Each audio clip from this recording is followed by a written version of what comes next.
Assalamualaikum warahmatullahi wabarakatuh. Salam dan bahagia Bapak Guru Penggerak. Saya Kamisa, Guru SMA Negeri 2 Aceh Barat Daya, calon Guru Penggerak Angkatan 11 Kabupaten Aceh Barat Daya. Pada video ini saya akan memaparkan koneksi antar materi modul 1.1, kesimpulan dan refleksi pemikiran Ki Hajar Dewantara. Dengan Ibu Fitriani SPD sebagai fasilitator dan Bapak Firdaus Nuzula Al-Amani SPD GR sebagai pengajar praktik.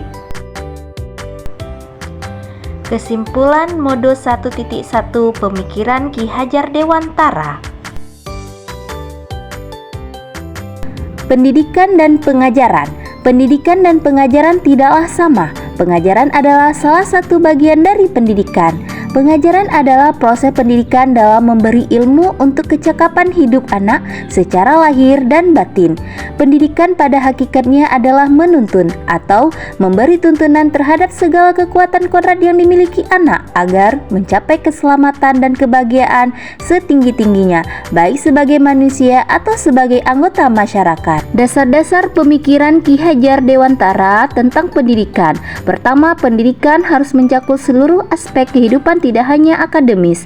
2. Pendidikan harus memperhatikan dan menghargai keberagaman budaya. 3. Pendidikan harus memberikan kesempatan yang sama bagi semua orang tanpa diskriminasi. 4. Pendidikan harus mengembangkan karakter dan kepribadian yang positif pada siswa. 5. Pendidikan harus mengajarkan keterampilan yang berguna dalam kehidupan sehari-hari, bukan hanya teori. Pendidikan akan menciptakan ruang bagi murid untuk bertumbuh secara utuh agar mampu memuliakan dirinya dan orang lain serta menjadi mandiri.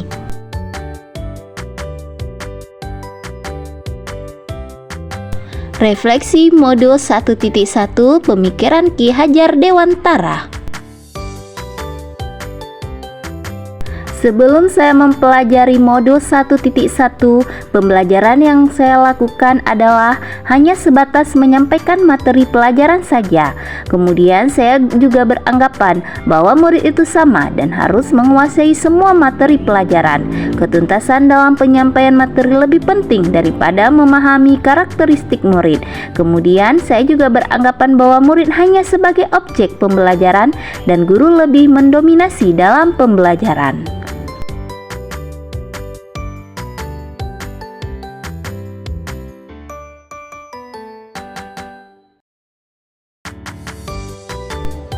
Saya juga beranggapan bahwa murid akan mengikuti seluruh perintah dan arahan tugas serta tertib dalam mengumpulkan tugas. Kemudian, jika nilai murid sudah mencapai ketuntasan, dianggap pembelajaran sudah berhasil.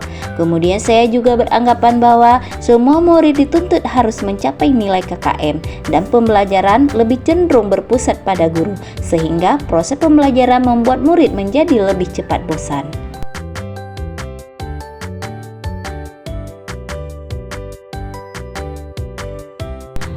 Hal yang berubah dari pemikiran atau perilaku saya setelah mempelajari modul ini adalah saya akan menerapkan proses pembelajaran secara menyeluruh, di mana aspek pembelajaran itu tidak dilihat dari aspek kognitif saja, tetapi juga dilihat dari aspek afektif, psikomotor, spiritual, sosial, dan budaya.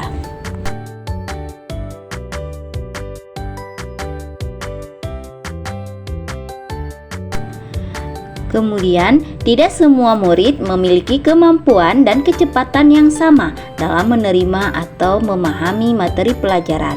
Setiap murid itu unik dan memiliki karakteristik yang berbeda-beda, maka pembelajaran harus menyesuaikan kebutuhan murid. Murid merupakan subjek pembelajaran, artinya murid memiliki kebebasan berekspresi, mengemukakan pendapatnya.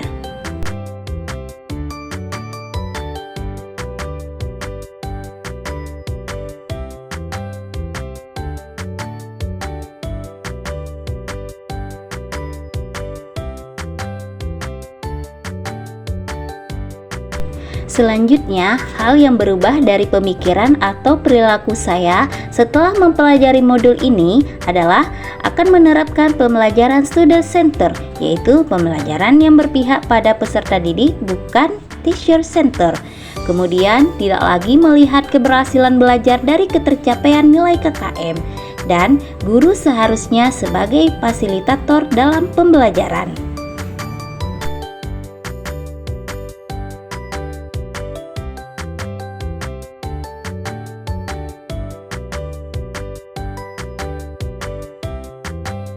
Kemudian, guru hendaknya memberikan motivasi dan mendampingi setiap proses tumbuh kembangnya laku murid, dan guru memberikan kesempatan kepada murid untuk tumbuh sesuai dengan kodratnya. Dan yang terakhir, guru harus ikhlas dan penuh kesabaran dalam mendidik murid.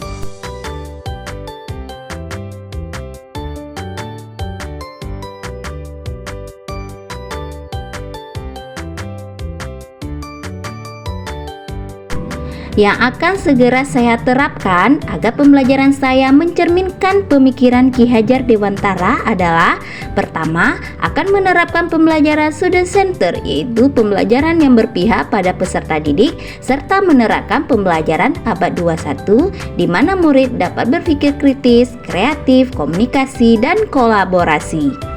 Kedua, untuk menerapkan pembelajaran yang berpihak pada peserta didik, saya harus memahami karakteristik peserta didik dengan melakukan asesmen diagnostik.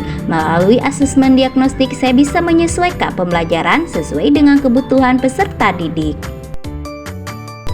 3. Menggunakan metode dan model pembelajaran yang bervariasi dan inovatif serta kreatif dengan memanfaatkan teknologi dalam pembelajaran. 4. Dalam menggunakan model pembelajaran yang inovatif juga disertai dengan metode permainan dan ice breaking agar dapat menciptakan suasana belajar yang menyenangkan.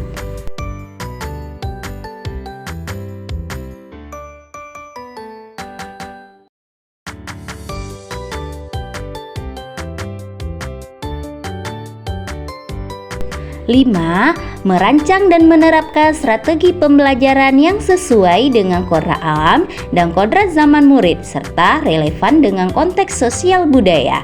Yang terakhir, melaksanakan pembelajaran yang berdiferensiasi, yaitu pembelajaran yang disesuaikan dengan gaya belajar anak. Ada anak yang bergaya belajar audio, visual, dan kinestetik agar dapat mengembangkan potensinya sesuai dengan bakat dan minat murid. Demikian pemaparan koneksi antar materi modul 1.1 dari saya. Sekian dan terima kasih. Salam dan bahagia Bapak Ibu Guru Penggerak. Wassalamualaikum warahmatullahi wabarakatuh.